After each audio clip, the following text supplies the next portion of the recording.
स्वागत है दोस्तों, तुसीं जुड़ चुके हो हुशियारपुर न्यूज़ के नाल ते मैं चेतन कश्यप।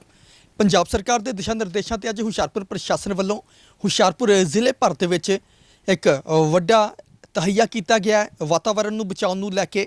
ते हुशियारपुर प्रशासन वालों ऐलान किया गया कि सिर्फ अज के दिन ही उन्होंने वालों 1.5 लाख के करीब बूटे आ जिहड़े ओह हुशियारपुर जिले भर दे विच लगाए जाणगे, जिस विचों कि 1 लाख तो ਵਧੇਰੇ बूटा जिहड़ा ਉਹ जंगलात महकमे की ਜ਼ਮੀਨ ਦੇ ਵਿੱਚ ਲਗਾਇਆ ਜਾਵੇਗਾ, ਰਕਬੇ ਦੇ ਵਿੱਚ ਲਗਾਇਆ ਜਾਵੇਗਾ। ਤੇ ਬਾਕੀ ਜੋ ਬੂਟੇ ਨੇ 50,000 ਬੂਟਾ ਜਿਹੜਾ ਉਹ ਪੰਚਾਇਤੀ ਜ਼ਮੀਨਾਂ ਦੇ ਵਿੱਚ ਜਾਂ ਹੋਰ ਨਾ ਵੱਖ-ਵੱਖ ਸਰਕਾਰੀ ਥਾਵਾਂ ਤੇ ਲਗਾਇਆ ਜਾਵੇਗਾ, ਜੋ ਕਿ ਸਰਕਾਰ ਅਤੇ ਹੁਸ਼ਿਆਰਪੁਰ ਪ੍ਰਸ਼ਾਸਨ ਦਾ ਇੱਕ ਬੇहद ਸ਼ਲਾਘਾਯੋਗ ਕਦਮ ਹੈ।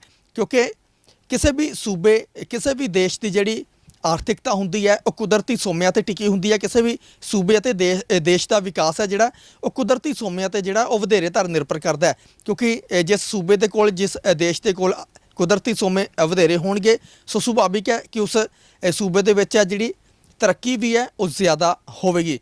ਸੋ ਪੰਜਾਬ ਸਰਕਾਰ ਦੇ ਦਿਸ਼ਾ ਨਿਰਦੇਸ਼ਾਂ ਤੇ ਹੁਸ਼ਿਆਰਪੁਰ ਪ੍ਰਸ਼ਾਸਨ ਵੱਲੋਂ ਇੱਕ ਵੱਡਾ ਕਦਮ ਹੈ ਜਿਹੜਾ ਚੁੱਕਿਆ ਗਿਆ। ਤੇ ਅੱਜ ਦੇ ਦਿਨ ਹੀ ਸਿਰਫ ਹੁਸ਼ਿਆਰਪੁਰ ਜ਼ਿਲ੍ਹੇ ਦੇ ਵਿੱਚ ਜਿਹੜੇ 1.5 ਲੱਖ ਦੇ ਕਰੀਬ ਬੂਟਾ ਜਿਹੜਾ ਹੁਸ਼ਿਆਰਪੁਰ ਪ੍ਰਸ਼ਾਸਨ ਵੱਲੋਂ ਵੱਖ-ਵੱਖ ਥਾਵਾਂ ਤੇ ਲਗਾਇਆ ਜਾਵੇਗਾ, ਜਿਸ ਦੀ ਸ਼ੁਰੂਆਤ ਹੈ ਜਿਹੜੀ ਮਾਨਯੋਗ ਕੈਬਨਿਟ ਮੰਤਰੀ ਹੁਸ਼ਿਆਰਪੁਰ ਤੋਂ ਵਿਧਾਇਕ ਬ੍ਰਹਮ ਸ਼ੰਕਰ ਚਿੰਪਾ ਵੱਲੋਂ ਕਰ ਦਿੱਤੀ ਗਈ ਹੈ।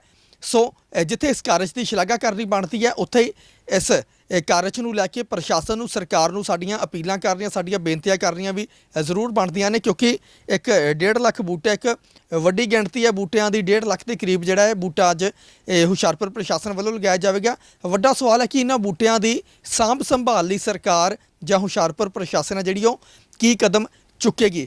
ਕਿਉਂਕਿ 1.5 ਲੱਖ ਬੂਟਾ ਲਗਾਉਣਾ ਜਿਹੜਾ ਉਹ ਸੌਖਾ ਹੁੰਦਾ, ਪਰੰਤੂ ਬੂਟਿਆਂ ਦੀ ਸਾਂਭ ਸੰਭਾਲ ਕਰਨੀ, ਉਹਨਾਂ ਨੂੰ ਪਾਣੀ ਦੇਣਾ, ਉਹਨਾਂ ਨੂੰ ਜਾਂ ਹੋਰ ਵੀ ਕਿਸੇ ਤਰ੍ਹਾਂ ਦੀਆਂ ਉਹਨਾਂ ਨੂੰ ਖਾਦਾਂ ਪ੍ਰਦਾਨ ਕਰਨੀਆਂ ਉਹ ਇੱਕ ਵੱਡਾ ਕਦਮ ਹੁੰਦਾ। ਕਿ ਮੇਨ ਸਵਾਲ ਹੈ ਜਿਹੜਾ ਕਿ ਇਹਨਾਂ ਬੂਟਿਆਂ ਦੀ ਸਾਂਭ ਸੰਭਾਲ ਲਈ ਪ੍ਰਸ਼ਾਸਨ ਵੱਲੋਂ ਜਾਂ ਸਰਕਾਰ ਵੱਲੋਂ ਕੀ ਯਤਨ ਕੀਤੇ ਜਾਣਗੇ ਜਾਂ ਕੀ ਕਦਮ ਚੁੱਕੇ ਜਾਣਗੇ। ਕਿਉਂਕਿ ਆਪਾਂ ਅਕਸਰ ਵੇਖਦੇ ਹਾਂ ਕਿ ਜਦੋਂ ਵੀ ਕੋਈ ਵਿਕਾਸ ਦਾ ਕਾਰਜ ਸ਼ੁਰੂ ਕੀਤਾ ਜਾਂਦਾ ਹੈ ਜਾਂ ਕੁਝ ਇਸ ਤਰ੍ਹਾਂ ਦਾ ਤਹਈਆ ਕੀਤਾ ਜਾਂਦਾ ਹੈ ਉਸ ਨੂੰ ਜਿਹੜਾ ਜ਼ੋਰਾਂ ਸ਼ੋਰਾਂ ਦੇ ਨਾਲ ਸ਼ੁਰੂ ਤਾਂ ਜ਼ਰੂਰ ਕੀਤਾ ਜਾਂਦਾ। ਜਿਵੇਂ ਕਿ ਅੱਜ ਹੁਸ਼ਿਆਰਪੁਰ ਤੋਂ ਕੈਬਨਿਟ ਮੰਤਰੀ ਬ੍ਰਹਮ ਸ਼ੰਕਰ ਚਿੰਪਾ ਵੱਲੋਂ ਆਪਣੇ ਗਲਾਂ ਦੇ ਵਿੱਚ ਹਾਰ ਪਵਾ ਕੇ ਜਿਹੜੀ ਇੱਕ ਫੋਟੋ ਵੀ ਖਿਚਵਾਈ ਗਈ ਆ, ਤਾਂ ਮੰਤਰੀ ਸਾਹਿਬ ਵੱਲੋਂ ਜਿਹੜਾ ਉਹ ਰੰਬੇ ਦੇ ਨਾਲ ਜਿਸ ਥਾਂ ਤੇ ਬੂਟਾ ਲਗਾਇਆ ਗਿਆ ਸੀ ਉਸ ਦਾ ਵੀ ਜਿਹੜਾ ਮਾੜਾ ਮੋਟਾ ਕੰਮ ਕੀਤਾ ਗਿਆ, ਉਸ ਨੂੰ ਖੋਦਿਆ ਗਿਆ ਜਾਂ ਕਿਸੇ ਵੀ ਤਰ੍ਹਾਂ ਦਾ ਕੰਮ ਹੈ ਜਿਹੜਾ ਉਹਨਾਂ ਵੱਲੋਂ ਕੀਤਾ ਗਿਆ।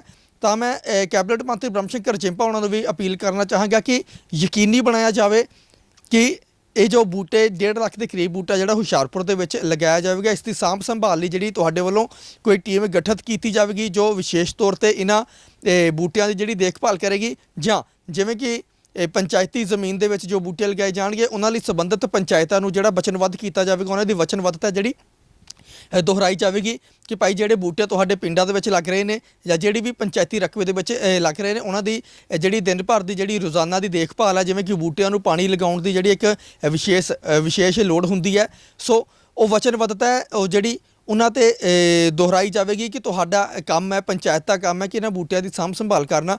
ਸੋ ਬੇहद ਸ਼ਲਾਘਾਯੋਗ ਕਦਮ ਹੈ। ਮੈਂ ਤਾਂ ਕਹਾਂਗਾ ਕਿ ਸ਼ਹਿਰਾਂ ਤੋਂ ਮਾਫੀ ਚਾਹੁੰਦਾ ਪਿੰਡਾਂ ਤੇ ਪੰਚਾਇਤੀ ਜ਼ਮੀਨਾਂ ਤੋਂ ਇਲਾਵਾ ਸ਼ਹਿਰਾਂ ਦੇ ਵਿੱਚ ਵੀ ਜਿਹੜੀ ਮੁਹੱਲਿਆਂ ਦੇ ਵਿੱਚ ਵੀ ਜੇ ਕਿਤੇ ਸਾਨੂੰ ਕੋਈ ਸਰਕਾਰੀ ਥਾਂ ਮਿਲਦੀ ਹੈ ਉਸ ਥਾਂ ਤੇ ਵੀ ਬੂਟੇ ਜਿਹੜੇ ਜ਼ਰੂਰ ਲਗਾਉਣੇ ਚਾਹੀਦੇ ਨੇ। ਤਾਂ ਇਸ ਦੇ ਲਈ ਸਰਕਾਰ ਨੂੰ ਜਿਹੜਾ ਇੱਕ ਵਿਸ਼ੇਸ਼ ਜਿਹੜਾ ਹੁਕਮ ਜਾਰੀ ਕਰਨਾ ਚਾਹੀਦਾ ਹੈ। ਜੇਕਰ ਕਿਸੇ ਵੀ ਮੁਹੱਲੇ ਦੇ ਵਿੱਚ ਬੂਟੇ ਲੱਗਦੇ ਨੇ ਉਹ ਮੁਹੱਲੇ ਦੀ ਇੱਕ ਕਮੇਟੀ ਬਣਾਈ ਜਾਣੀ ਚਾਹੀਦੀ ਹੈ ਕਿ ਅੱਜ ਦੇ ਦਿਨ ਇਹਨਾਂ ਵਿਅਕਤੀਆਂ ਨੇ ਬੂਟਿਆਂ ਨੂੰ ਪਾਣੀ ਪਾਉਣਾ ਜਾਂ ਜਿਸ ਘਰ ਦੇ ਬਾਹਰ ਜਾਂ ਮਾਫੀ ਚਾਹੁੰਦਾ ਜਿਸ ਸਰਕਾਰੀ ਜ਼ਮੀਨ ਤੇ ਜਾਂ ਲੱਗੇ ਹੋਣਗੇ ਕੋਈ ਦੋ 4 ਬੰਦਿਆਂ ਦੀ ਜਿਹੜੀ ਇੱਕ ਕਮੇਟੀਆਂ ਗਠਿਤ ਕੀਤੀਆਂ ਜਾਣ ਕਿ ਤੁਸੀਂ ਇਹਨਾਂ ਬੂਟਿਆਂ ਦੀ ਦੇਖਭਾਲ ਕਰਨੀ ਹੈ। ਅੱਜ ਇਸ ਵਿਅਕਤੀ ਨੇ ਕਰਨੀ ਹੈ, ਕੱਲ੍ਹ ਨੂੰ ਇਸ ਟੀਮ ਨੇ ਕਰਨੀ ਹੈ, ਤਾਂ ਪਰਸੋਂ ਇਸ ਟੀਮ ਨੇ ਕਰਨੀ ਹੈ। ਸੋ ਇਸ ਤਰ੍ਹਾਂ ਦੇ ਜੇਕਰ ਮੇਰੇ ਹਿਸਾਬ ਦੇ ਨਾਲ ਯਤਨ ਕੀਤੇ ਜਾਣਗੇ, ਕੰਮ ਕੀਤਾ ਜਾਵੇਗਾ ਤਾਂ ਜ਼ਰੂਰ ਹੈ ਜਿਹੜਾ ਬੂਟਿਆਂ ਦਾ ਸਾਨੂੰ ਲਾਹਾ ਵੀ ਆਉਣ ਵਾਲੇ ਸਮੇਂ ਦੇ ਵਿੱਚ ਜ਼ਰੂਰ ਮਿਲੇਗਾ।